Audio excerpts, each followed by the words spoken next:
I hear rockin' in the land, Rocking in the land and ringing them bells. I know, oh my Lord, there's rocking in the land, rocking in the land and ringing them bells. Rockin' Jerusalem, rockin' Jerusalem, in Jerusalem, ringing them bells. Higher Jerusalem, ring them bells.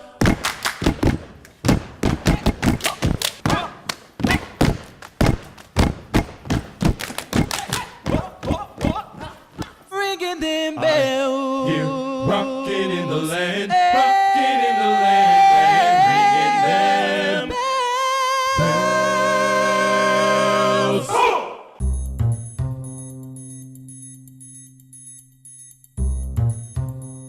Hi everybody, welcome to the Queer Network. My name is Justin Gerhardt. This is Queer from the Couch, and I'm joined by the fabulous and talented Jonathan Burke here in New York City. Say hi. Hi, New York. Oh, the world. The world, exactly. Jonathan, you just closed a Broadway show, a very important Broadway show. Tell everybody about Choir Boy.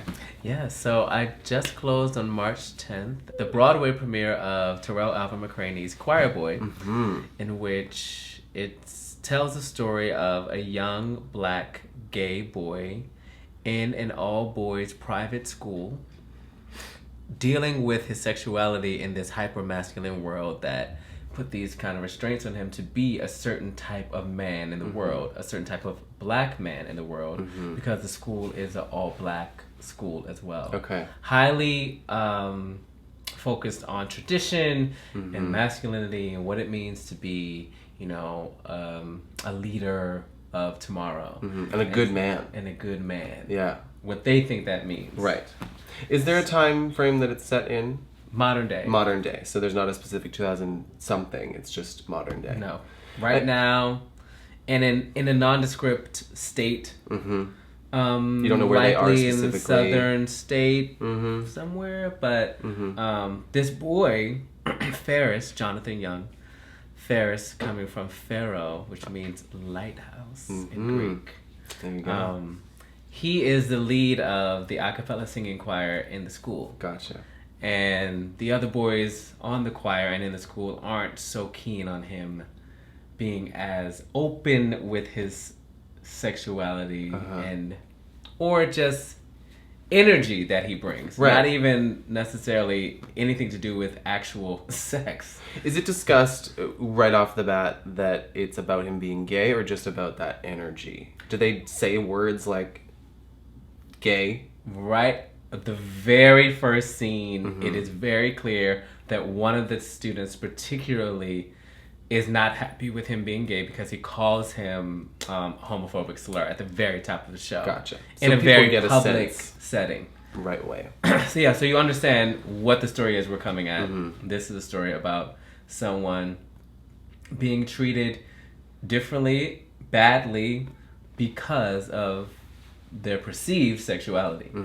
So then from there, what is the message of the play when people Well, walk away? The whole play really stems down to loving others for who they are, accepting people for who they are in spite of everything. Right. Knowing that we are all different, but we are all from one, and we all can learn from each other, and we should respect those differences, celebrate those differences, love ourselves, and be proud of who we are. How does it relate to the current cultural climate?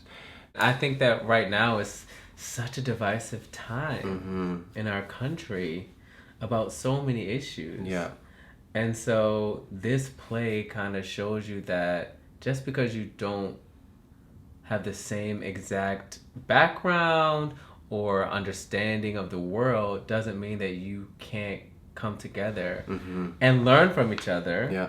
and thrive as a group. Do you think it's like telling that it is the same type of equality that that black people were asking for or were demanding, that now the queer community is demanding the same thing? Absolutely. Like, we've all been fighting this fight. Absolutely, yeah. I mean, there are qualities. Look, everyone wants to be accepted. Everyone wants to feel loved, supported, celebrated, seen. And doesn't matter, what that means, but that's what everyone is striving for. So we can all relate to that story. Right. How was this play received on Broadway? Oh, it was received so well. So much so that we extended twice. Whoa, I didn't know it was twice. Yes. We did. We extended twice. Amazing. What were some of the what were people saying about this? Okay. The best part for me was after the show at the stage door when people would say, I have never seen myself represented so clearly and truthfully on a stage before. Yeah.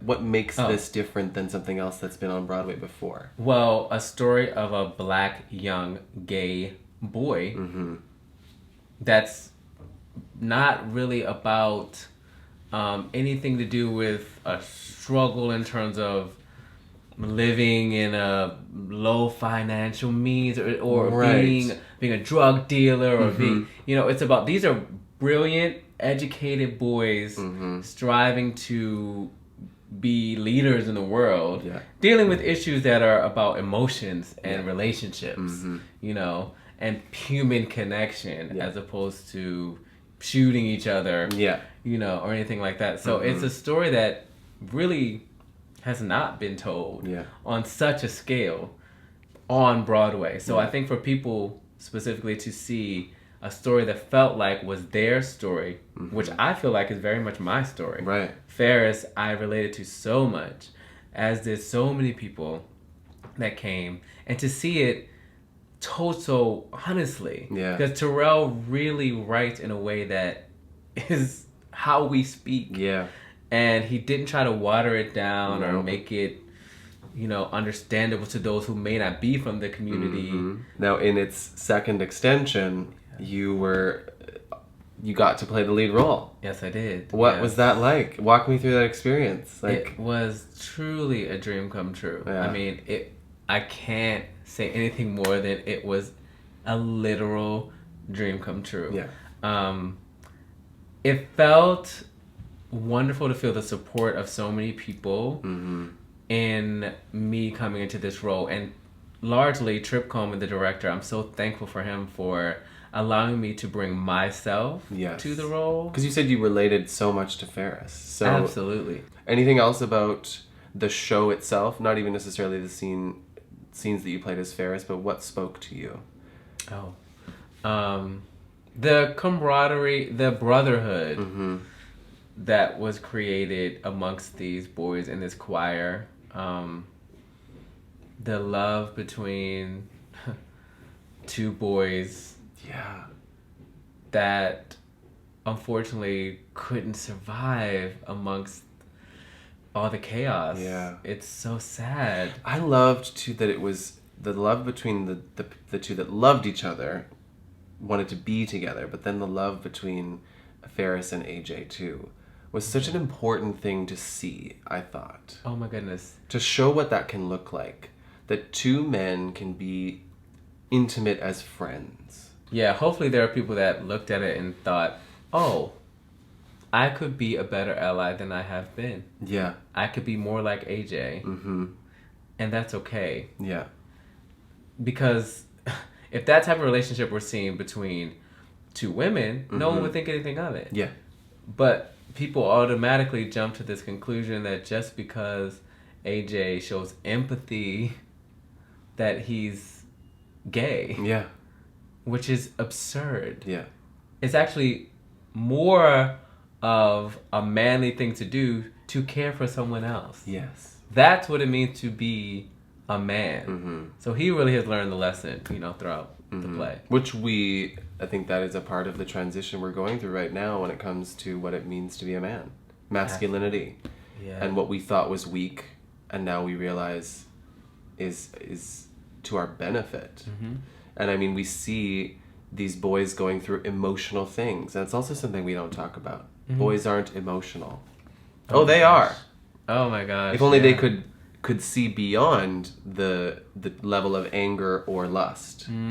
So for me, another one of the major characters of the show was the music and the choreo, which it's a play, but it very much feels like a musical at times because there's so much music in it, and yet it's not a musical like the Book of Mormon is a musical. No, not at all. Not at all like that. It's a play with music. Exactly. We like to pin it as a playsicle. That's what musical. I what we love call it. that term. Yeah, it's just something we made up. But yeah, music plays a large part of the story. I mean, it's called Choir Boy, so yeah. I mean, you're assuming you're going to be hearing some choir music for sure. So, you know, it really deals with tradition is what it comes down to. The music is highlighting the history of these black boys and starting from spirituals, slavery time to now. So we kind of track not only singing but movement as well throughout the centuries, really. Movement done by Camille A. Brown, amazing. Phenomenal.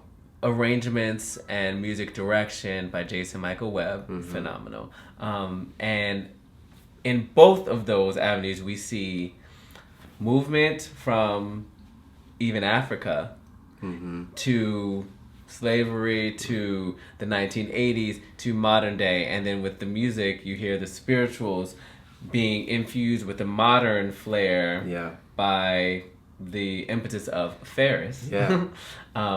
And you know, it brings to light how these things are embedded in the souls and bodies and spirits of these black boys, and how can they now express it in their own way and continue a legacy. The music is the thing that really brings these boys together in this fractured community. The music, the singing, and the dancing together is the one time when they really are on one accord and their spirits are free. Are there other lessons that you hope people, when they walk out of the show, take with them? Yeah, there's one actually that Ferris is struggling with throughout the piece, and that is how to be a good leader. And he asked the question of the headmaster several times, would you rather be feared or respected? And that's going through his mind. How do I lead this group? I can choose to A, have them fear me with this iron fist, rule with an iron fist, make them do whatever I want because they're afraid of what will happen if I don't. Or I can be a leader that's nurturing, understanding, and that is respected by them. Despite being ridiculed. Despite being ridiculed, despite being different, but being strong in yourself and allowing those people to respect you, then to be guided by you. So I think that the answer is to be respected. I mean, that is the better way to go. I mean, he figures that out by the end because he could easily have gone the other route, make everyone hate him, but I'm in charge. But no, it's better, you know, to lead by example. There's a large part of it is, what does it mean to be a true man? And a large part of that is to tell the truth. And in the end, Ferris decides that the truth is the best way to go because the truth will always set you free. It's really true. It doesn't mean it's not going to be hard. Exactly. It's really hard. After he tells the truth, he goes through a really low point, but he had to go through that to get on the other side. And that is another sign of being a man. Being able to be honest, regardless of what the consequences may be, because it's always better. Which I think it's clear that this show obviously has this queer theme, black, gay theme running through it, but what I feel like is a deeper thread is what does it mean to be a man? We're dealing with Ferris, who happens to be black, happens to be gay. But what you really want people to walk away from this is challenging what it means to be a man. And that's for everybody, because the way men have dominated society affects everybody, whether you're a woman or a man. I just think it's such a beautiful way to like slip that in there. You think this is going to be about him being gay, but then it's not. Yeah. By the end, it's more about what it's like, what it means to be a man, and what it means to lead, and what it means to be understanding of your fellow man. Yeah. And in our political and cultural climate right now, we need that more than anything. Mm-hmm. Yes. You know, people that I loved seeing the play were young people. Who the play was about. Right. We had some audiences that were school audiences, and they were the best. And we would do talkbacks with them, and to hear their perspectives was amazing because it really was a reflection of them. Yeah. And they really could learn a lot from it, and I think they really did. I mean, a lot of the things that they said were, thank you for sharing this story. Oh, you know, I am going to be better now because of it. Boys would stand up and say, oh man, you know, it was cool that he was cool to be himself. Like these were straight boys that would stand up and say, you know, I really thought that was cool, and it was wrong how the other boys treated him because of it, and I'm not going to do that. Yeah. Where does the show go from here? I know it's closed. Yeah. And it's to me so sad because I saw it at the end, and I just remember thinking, this can't be over. Like, this has to go on tour. It has to be on Broadway longer. It needs to be a movie. All of these things are things that I want to happen. But how do you guys feel as the cast, and where do you think it could, or is it really done for now? Well, I hope it's not done for now. I hope that there's another life. Hopefully there is a film. Who knows? Now, in terms of a tour, there's no plan of a tour at this moment. We've heard nothing of that. Right. So I don't believe it will be going on tour, but there will be, I'm sure, plenty of regional productions happening throughout the country or the world, maybe, hopefully. Yeah. What's next for you? Well, up next, I'm going to be in a new play called Tony Stone. Tony Stone. Yeah, with Roundabout Theater Company. It's written by Lydia Diamond, directed by Pam McKinnon. It's going to be at the Laura Pels Theater. Previews begin May 23rd. Amazing. Opening is, I believe, June 20th. Awesome. Then we go through the summer. Yeah. So it's about the first female professional baseball player in the Negro League, which I didn't even know existed. Wow. And her name is Tony Stone. I did not know women played professional baseball. Yet that there was a league. Then they're in the Negro League, which is a all-male league, typically. Yeah. Because black men weren't allowed to play with the white professional males in the MLB. So... Oh, MBL. Wait. MLB. You MLB. got it. You got it. MLB. Okay. I'm an actor, but I didn't play baseball. Weren't allowed to play with them, so they had to form their own league, which was the Negro League. Okay. And in that, there was a woman named Tony Stone, historical figure. Yeah. And this play is about her. Amazing. So, it's 8 men and 1 woman, all black cast. I play Stretch, the catcher on the team. Nice. Well... It was a pleasure. Yes, it was. It was so lovely to have you on the couch and talk about this incredible show that as much as I was so sad that it closed, it gives me hope now thinking about this being done in a lot of other cities as a regional show or as a high school production, that is how it can live on. And I think that, if you guys are watching at home and even just look up YouTube clips of the show, I'm sure there's tons of stuff on YouTube of the Broadway production. Go watch it. And then tell your drama teacher or or anybody that's in school or your regional theater company that this is a show that needs to be done, because it isn't just about being gay. It is about that human connection. Yeah. So the most important thing. Absolutely.